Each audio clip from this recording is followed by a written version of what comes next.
Hi everyone, I'm doctor Naresh Mamni, general nutrition well hospital Suryapet. ఈరోజు మనము milk adulteration అంటే కల్తీ పాలు. సో పాలను కల్తీ ఎప్పుడు చేస్తుంటారు, ఏ స్టేజ్లో చేస్తుంటారు, సో అలాగనే వాటి ఎఫెక్ట్ మన హెల్త్ మీద ఎలా ఉంటుంది, సో మనం ఎలా ఐడెంటిఫై చేసే దాని గురించి తెలుసుకుందాం. సో ఆల్రెడీ మనము ఫుడ్ అడల్టరేషన్ అంటే ఆహారం కల్తీ గురించి ఆల్రెడీ ఒక వీడియో చేసాం. ఎందుకంటే మన వరల్డ్లోనే ఇండియా అనేది ఆహారం కల్తీ విషయంలో ఫస్ట్ ప్లేస్లో ఉంది కాబట్టి అవేర్నెస్ కోసం ఆల్రెడీ చేయడం జరిగింది. సో ఈ వీడియో చేయడానికి కారణం, సో రీసెంట్గా ఏపీలో జరిగిన కల్తీ పాలు, సో అవి తాగడం వల్ల 5 మెంబర్స్ కిడ్నీ ఫెయిల్ అవ్వడం, చనిపోవడం అనేది జరిగింది. కాబట్టి సో మనం ఈ కల్తీ పాల గురించి ఇప్పుడు తెలుసుకుందాం. సో సాధారణంగా మిల్క్ అనేవి అంటే కంప్లీట్ ఫుడ్ అని అంటాం, ఎందుకంటే దానిలో అన్ని రకాల న్యూట్రిషన్స్ ఉంటాయి కాబట్టి మనం డైలీ లైఫ్లో యూజ్ చేస్తుంటాం. సో కాబట్టి మిల్క్ అనేది మన బాడీకి చాలా ఇంపార్టెంట్. సో ఈ మిల్క్ అనే దాన్ని ఎందుకు కల్తీ చేస్తున్నారు ఫస్ట్ తెలుసుకుంటే, సో మనం పెరుగుతున్న జనాభాకి తగ్గ అంటే మిల్క్ ప్రొడక్ట్ చేసే క్యాటిల్ కానీ బఫెలు కానీ పెరగకపోవడం, అలాగనే మనకి సాధారణంగా హైదరాబాద్లో ఉన్న పాపులేషన్కి అక్కడ ఉన్న క్యాటిల్ బఫెలోకి కంపేర్ చేస్తే సో మిల్క్ ప్రొడక్షన్ అనేది తక్కువగా ఉంటుంది. ఎందుకంటే మన పాపులేషన్కి నీడ్ ఎంతవరకు ఉందో అంతవరకు లేకపోవడం వల్ల ఖచ్చితంగా పాల కల్తీ అనేది జరగడం సర్వసాధారణం. సో కాబట్టి మనము కల్తీ అనేది ఎందుకు జరుగుతుందని తెలుసుకుంటే, ఫస్ట్ లాక్టోమీటర్ అనేది మిల్క్ యొక్క నాణ్యతను ఐడెంటిఫై చేస్తుంది. సో ఈ లాక్టోమీటర్ తోటి పాల యొక్క ఫ్యాట్ కంటెంట్, డెన్సిటీ, అలానే ప్రోటీన్ కంటెంట్ గురించి ఈ లాక్టోమీటర్ ఐడెంటిఫై చేస్తుంది. సో ఈ లాక్టోమీటర్ రీడింగ్ని తప్పుగా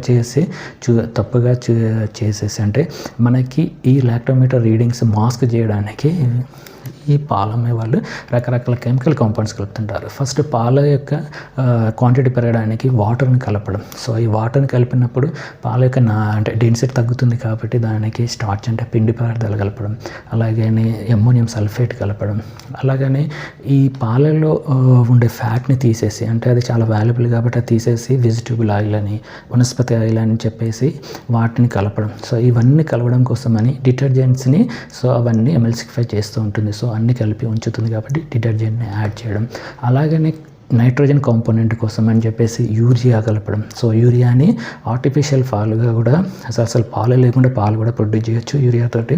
అలాగే మెలమైన్ అనే ఒక నైట్రోజన్ కాంపోనెంట్, కెమికల్ కాంపోనెంట్ కూడా యాడ్ చేస్తుంటారు. సో ఇవన్నీ యాడ్ చేసి సో లాక్టోమీటర్లో మాస్క్ అవుతుంది కాబట్టి సో అవన్నీ మార్కెట్లోకి వచ్చి అది మనం తాగడం వల్ల సో ఆ కెమికల్ కాంపౌండ్స్ వల్ల మన హెల్త్ మీద చాలా రకాల ఎఫెక్ట్స్ ఉంటాయి.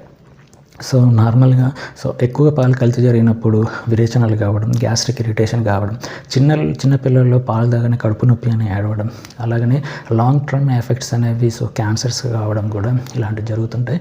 అలాగనే మెలమైన్ వల్ల సో 2008లో చైనాలో దాదాపుగా 13,000 మంది చిన్నపిల్లలు కిడ్నీ స్టోన్స్ తోటి హాస్పిటల్లో అడ్మిట్ అవ్వడం, కిడ్నీ ఫెయిల్యూర్ అవ్వడం అనేది జరిగింది. సో అప్పుడు ఐడెంటిఫై చేసి వాళ్ళు అక్కడ స్ట్రిక్ట్ యాక్షన్ తీసుకోవడం వల్ల ఇప్పుడు అక్కడ జరగడం అనేది తగ్గుతుంది. సో అలాగనే డెవలపింగ్ కంట్రీ అంటే మన ఇండియా లాంటి డెవలపింగ్ కంట్రీలో కూడా కల్తీ చేయడం పాల గురించి సో ఐడెంటిఫై చేయడం తక్కువ కాబట్టి సో ఈజీగా మన మార్కెట్లో కల్తీ పాలు అనేవి నడుస్తున్నాయి. సో అలాగనే మనం ఈ కల్తీ పాలను ఎలా ఇంట్లో ఐడెంటిఫై చేసుకొని తెలుసుకుంటే, సో స్వచ్ఛమైన పాలు ఒక సర్ఫేస్ మీద పోసినప్పుడు చాలా స్లోగా స్ప్రెడ్ అవుతుంటుంది. అలాగే అడల్టర్ అంటే కల్తీ పాలు అనేవి ఈజీగా స్ప్రెడ్ అవుతుంటుంది.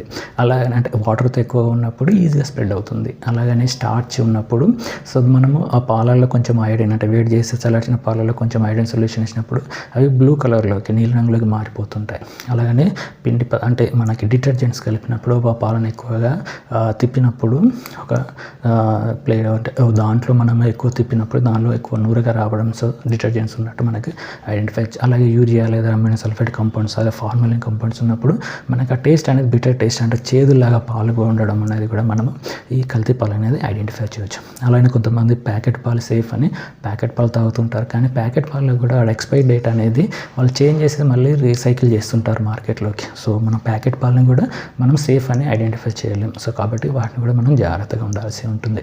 సో ఇలాంటి టైంలో మనం సో ఏదైనా కల్తీ అయినప్పుడు దగ్గర ఫుడ్ ఇన్స్పెక్టర్కి ఇన్ఫార్మ్ చేయొచ్చు. సో అలాగనే మనకి ఏపీలో జరిగిన ఇన్సిడెంట్ అనేది సో ఇథిలిన్ గ్లైకోల్ వల్ల యాక్సిడెంటల్గా కలిసింది అనేది మనము ఇప్పుడున్న న్యూస్ అది కన్ఫర్మ్ కాకపోయినా సో ఇథిలిన్ గ్లైకోల్ అనేది మన ప్యాచరైజేషన్లో కానీ స్టోరేజ్ టైంలో కానీ యాక్సిడెంటల్గా కలుస్తుంది కాబట్టి దాన్ని అడల్టరేషన్ ఇన్ఫెక్షన్ కాకుండా యాక్సిడెంటల్గా కలుస్తుంటుంది. కాబట్టి అలాగని మనకి వాటర్ అనేది దానివల్ల మనకి ఎఫెక్ట్ కాకపోవచ్చు, కానీ ఆ వాటర్ అనేది ఏదైనా అగ్రికల్చర్ పెస్టిసైడ్స్తో కానీ లేదా మురుగు వాటర్తో కంటామినేట్ అయినప్పుడు సో మనకి ఈ హెల్త్ మీద చాలా సివియర్ ఎఫెక్ట్స్ అయ్యే ఛాన్సెస్ ఉంటుంది. కాబట్టి మన కల్తీ పాలని సో కొంచెం వరకు ఇంటి దగ్గర కొన్ని విధాలుగా ఐడెంటిఫై చేసేసుకొని ఏదైనా ప్రాబ్లం అనిపిస్తే ఫుడ్ ఇన్స్పెక్టర్స్కి కంప్లైంట్ చేయడం అనేది చేయొచ్చు. Stay safe. Thank you.